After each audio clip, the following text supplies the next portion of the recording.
Hello everyone, we are Linoteck. We carry out maintenance on industrial equipment and electronic boards.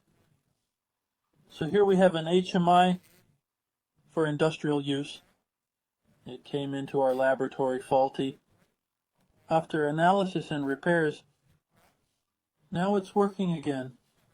So I'm going to make a demonstration video. I've powered it up. Let's wait for the software to load.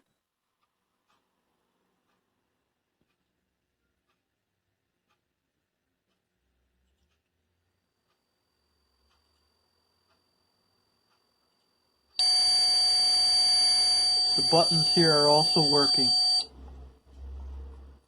So you can navigate the menu here.